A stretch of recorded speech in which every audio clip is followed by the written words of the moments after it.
I recently went to my very first estate sale, and in today's episode, I want to show you what I bought, how I transformed it, and how I'm going to style it in my house. I hope you enjoy.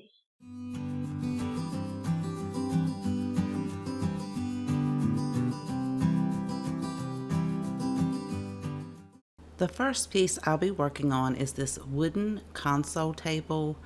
It looks like it's been constructed with some wooden pegs or dowels to join all of the wood pieces together. I picked this up for only $20. Now, I'm not very fond of the orange tone in it, so I am going to be changing that color, but first I need to give it a really good cleaning. I'll be using some warm soapy water to really make sure that I can remove any kind of residue that may prevent my paint or stain from sticking. I am using just simple Dawn dishwashing detergent in warm water that helps to remove most grease. I know they do make some type of cleaners that you can use for this, but I didn't have any, so I'm just going to go with that. I want to make sure that everything is cleaned, including the bottom. Once I've allowed that to dry, I'm going to use my electric sander to scuff up the bottom part of this console table because I want to paint it. It's sort of like a Scotch-Brite pad on the bottom of that. It's just to scuff it up enough so that I know that the paint will adhere over it. I'm not trying to strip any of the finish off because I'm going to be using a chalk paint on the bottom of this, and that adheres to most anything. It just helps if you scuff it up a little bit for your paint to adhere better. I'm also going to make sure that I get the bottom side of everything. You don't want to miss any spots because you don't want to start painting and then your paint's not sticking to that area. As for the top itself, I wanted to strip the finish off of this. So I started with an 80 grit sandpaper on my orbital sander to try to remove the varnish that's on this. And for the detailed areas, I'm just going to hand sand those to get around all of those routed edges. And then I'm going to wipe everything off to make sure I remove any of that sanding dust before I go to my next sandpaper, which I'm going to go up to 120. While I was cleaning that, I realized that the top is being held by 4 screws, so I decided to take those out. This is going to make it so much easier for me to be able to just paint the bottom and stain the top.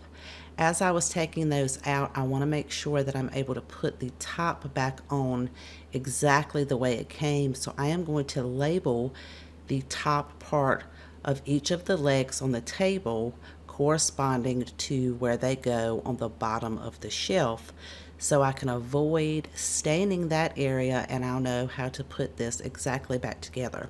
Because sometimes when screws are put in, they may not go specifically straight, and if I put them back exactly the way they were, I don't have to worry about splitting the side rails. And by taking that off, it's going to make it so much easier on me to sand the bottom of this piece. I'm still using the 80 grit to make sure that I can remove as much of the finish off of this piece as possible. I'll wipe it off, make sure it's thoroughly dry, and then I'm going to change that out to a 120 grit and go over this entire piece, including the top part. This is just to make sure that I'm smoothing everything out and that I am removing as much finish as possible. Again, I'll wipe it off, let it dry, and to make sure it has a nice smooth finish, I will finish this up with a 220 grit. That's really fine sandpaper. This is going to give it a nice smooth finish. Again, I will wipe it off and let it dry. You just want to remove all of your sanding dust in between sanding so it doesn't interfere with you trying to remove some of that finish off of there. Now I'm ready to stain. So I had some stain already in my cabinet. This is a stain and poly in one step. This is satin espresso. I have some painter's cones, a lint-free cloth, stir stick, and some foam brushes. The painter's cones come in really handy because this lifts it up off of your table, helps you to really be able to get those edges without really getting it all over the surface that you're staining or painting your item on. Oh, and I also have latex gloves to protect my hands. Now, as I was stirring this, because it has been in my cabinet for a while, it seemed like it had separated. It was a bit clumpy on the bottom. So I continued to stir it and thought, okay, I'm just going to give this a try. Thank goodness I started on the bottom of this piece because I applied it with the foam brush. Now, this particular stain says that you can use it on bare wood or previously finished wood as long as you scuff it up a little bit. I started off with the foam brush, applied it, and then used my lint-free cloth to try to blend it in and wipe it away. And it looked terrible after that first coat. I thought I had really ruined this piece and thought I was going to have to strip it all the way back down. But I decided I'm just going to let it dry, let that stain set up, and then I'll come back, reevaluate, and see what I need to do. I thought maybe it's because I did not strip all of the finish off of this piece, but it turns out it was just my stain. It was old. I should not have used it. So that went in the trash can. I have another poly-in-one stain. It has the stain and the polyurethane in it. And this one was a much better consistency when I opened it up. It's also a dark color. It's called Mission Oak. And I am going to apply this with a stain sponge that I found just by swiping it in one direction. And this came out so much nicer than the first stain I used. It had a very good consistency. This stain had not gone bad. So once I have the top part done, I'm going to let that completely dry overnight. And then I'm going to take my 220 grit sandpaper and go over this. It did have a few really dark spots in it. And I'll do the back side as well. I'll make sure to wipe it off, make sure all the sanding dust is gone so that I can apply the second coat of stain. I'm going to start on the bottom this time and just add one even coat all the way across, and then do the same thing for the top, trying to go with the grain of the wood and going in one even stroke all the way down. I think this is going to be much better than the first coat of stain on the bottom. I'm actually loving how this is looking. It almost has like a burnt wood look to it. So while that's drying, I'm going to start on the bottom of the console table. I'm using an ultra matte, ultra white chalky finish paint made by Krylon, and you can find this at Lowe's. I'm going to set some wood blocks down so that I'll be able to set the bottom of this console table on top of that, and I'll be able to paint all the way down the bottom of the legs. I'm going to apply the paint using a paintbrush and make sure that I paint all sides, including the bottom. I'll allow that to dry before adding the second coat as well as a third coat. It did take 3 coats to fully cover this. Once dry, I can put the 2 pieces back together. I'm going to go ahead and put the screws in the bottom of the table just far enough out so that I can have the tip of the screw showing, and then I can line that up with the bottom of the table. Remember, I marked it 1, 2, 3, 4, so I know exactly how to put it back together. And the tip of that screw is going to help me line it up with the holes that are already on the bottom of the top of this. And then I can screw these in, and this project is finished, and I love how it turned out, and I would love to know what you guys think.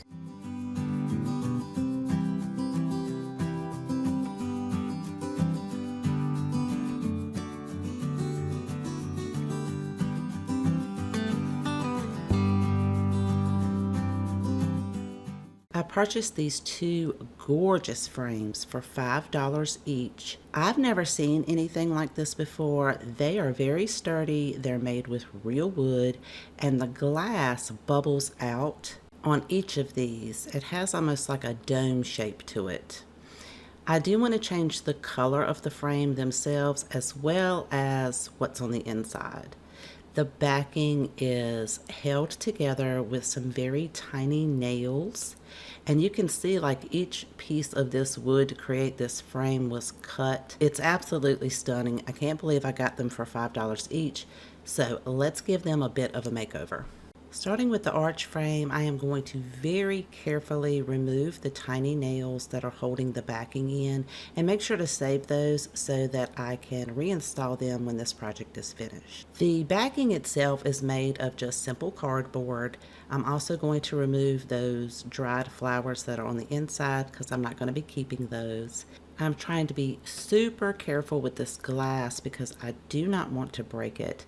I'm going to set that to the side for a moment and give this frame a thorough cleaning. I want to make sure there is no oil, no debris, anything that's going to prevent my stain from sticking to it.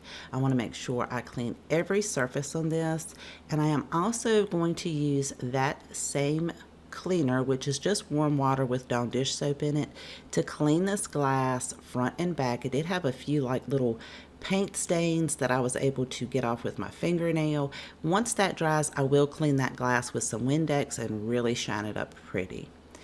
For the frame itself, because I want to apply a stain, I'm using a scuffing pad on my electric detail sander to go over this entire piece just to scuff it up a bit to make sure my stain adheres to it. You want to make sure you get every single surface touched with that scuff sander. Then I'll make sure to wipe any of the debris off. I'm going to use that same Mission Oak stain that I used in the first project, except this time I'm going to apply it with a chip brush since it has all of these curves and details. Once I've applied that to about half of the frame, I'm going to take that staining pad and very gently, with no pressure, just go over that and blend it in and wipe any of the excess off. It's going to allow that beautiful wood grain to show through. Then I will repeat that process for the entire frame. I'm going to let this set up for at least 24 hours. After cleaning and scuff sanding the oval frame, I'm going to do the exact same process with this. Again, this is a poly-in-one stain, and this particular stain can go over already finished wood. Just make sure that you scuff sand it up and clean it up really well. I'll also make sure to allow this one to dry for at least 24 hours. Using the cardboard that came out of the arch frame, I want to give this 2 coats of an acrylic paint color called Country Twill. It's a beautiful beige color. I'm going to try to keep my brush strokes going in one direction and also try to make sure that I get all of the edges. Once both coats of that are completely dry, I am going to take some greenery that I already have on hand, and I want to make sure that I can lay this out on the board, and I'm going to make sure that I twist all of the stems facing upwards. I also have some wooden flowers. This came from a package from Dollar Tree, and I have 2 of them. I don't want to use the branches that are in it, just the wooden flowers. I think I bought these a couple of years ago. I'm going to try to twist that around where they'll all face upwards and then layer the greenery with these wooden flowers. Once I have all of those laid out, I am going to take some floral wire, and I need to attach these pieces together, but because some of the stems are just a little bit shorter than the other ones, I'm going to do this in 2 sections, and I'm going to take that floral wire and twist it very tightly for the first section. And to get an even tighter fit, I'll use a pair of pliers to really twist that around, and then I can tuck that in so it doesn't scratch anything. Then I can lay the other wooden flower and greenery on top of that and use some more floral wire towards the bottom to do the exact same thing. I'll also make sure to trim up some of the stems at the bottom so they're not too long and everything will fit within the frame. I took a piece of twine and just tied a very simple bow right at the bottom. I'm going to make sure that I double knot that. That's also going to help hold those stems together. Then I can line this back up on my piece of cardboard to see exactly where I need to attach it so that it will fit perfectly within the frame and the glass. I'm only going to use a very tiny amount of hot glue. This is just going to keep it from flopping forward as I place it back into the frame. because the frame and the glass will hold it in there very tightly. I'll make sure to remove any of the glue strands before attaching it inside of the frame. I'm going to go ahead and add that glass back in as well as that backing and take all of those little nails and push those back in. Now I am going to have to hold this at an angle because the glass is domed, so I can't sit it flat on the table. I'm going to very gently tap those nails back in, and using some tape I am going to apply this over each of those nails. Not only is this going to help secure the backing, but it's going to keep those nails from scratching my wall. And I added 2 more pieces at the bottom because it was only 1 nail at the very bottom. And this is how it turned out. I tried so hard to get some good photos and video. However, it does show a lot of reflection through my windows and the lighting. And this is kind of with it dim, so you could kind of see what it looks like without all of the glare. I did pair this with that console table, and I absolutely love how this vignette turned out. For the oval frame, I wanted a white background, so instead of painting the cardboard, I just traced this out on some foam board from Dollar Tree, and I'm going to set this on a cutting board so that I can carefully cut this out using my utility knife. To smooth any of the jagged edges, I'm going to go around the entire surface using my Gator sander and make sure that it's going to fit inside that wooden oval frame. I purchased the most beautiful lace placemats at this estate sale. They have a gorgeous blue background to them, and they were $1 a piece. There were 5 of them, and since I only need 4 for a place setting at my table, I'm going to use this extra one to place inside of this frame. I'm going to attach it to the foam board using just a little bit of hot glue. This is going to help me stretch it out to fit more of the foam board, but it is also going to secure it in place so that it doesn't move around inside of the frame. I'm going to do that on one side and let that glue set up so that I'll be able to stretch this as tight as I can and add the glue on the opposite side. Then I can do the exact same thing on the ends. And I love this because it has this beautiful crisp white background, and I think it's going to look perfect in this frame.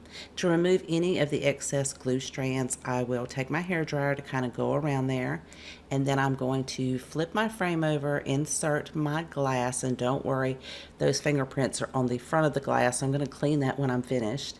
Then I can insert my foam board with this gorgeous lace placemat and reinstall all of the tiny nails that came in it by very carefully tapping that in to make sure I don't hit the glass or split the wood. I'm also going to place some tape over these nails to hold the foam board in place and also protect my walls.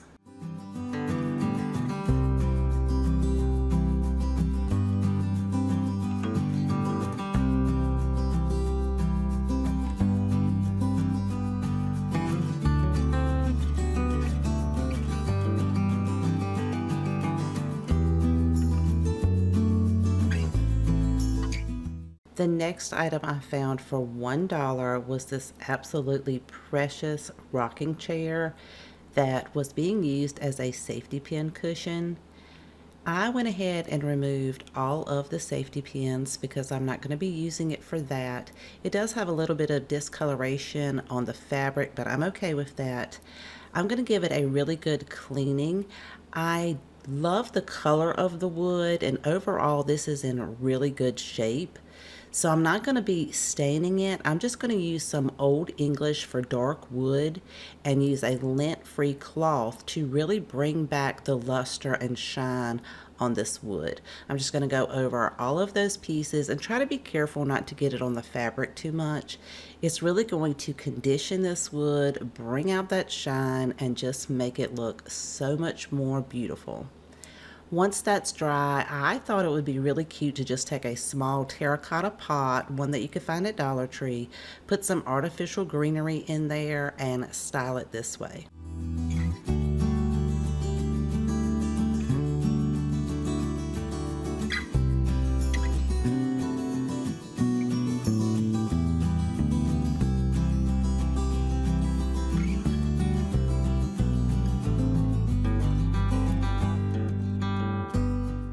I I did not find this piece at the estate sale I went to. My husband found this at a yard sale for $5. I actually love that it flips over and it has welcome on both sides. It does have a little bit of surface rust because it feels like it's cast iron. So I'm going to take a wired brush and go over the entire piece to remove any of the surface rust and make sure that I go back and wipe it down so that it's nice and clean, because I will be spray painting this. I'm going to spray paint it with a high heat black paint just because that's what I had on hand. You don't have to use high heat. I'm going to put one coat on one side, give it time enough to dry, and then I can flip that over and paint the opposite side. I could stop there and leave it just the way it is. It is absolutely beautiful, but I really want to bring out the letters so that you'll be able to see them better.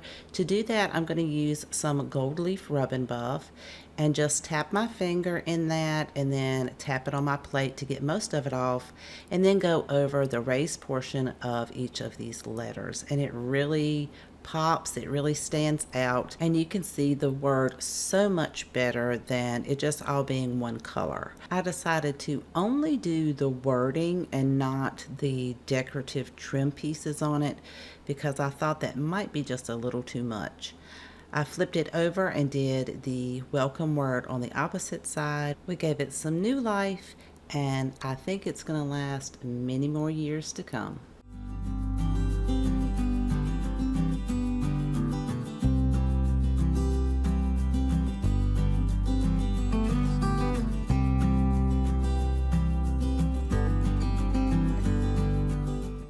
I hope you enjoyed today's video, found tons of inspiration, and if you have a favorite project, please let me know in the comment section down below because I always love to know which one is your favorite. If you haven't subscribed already, I would love for you to click the subscribe button right below the video. Thank you so much for spending time with me today. Please take care, and I'll see you guys next time.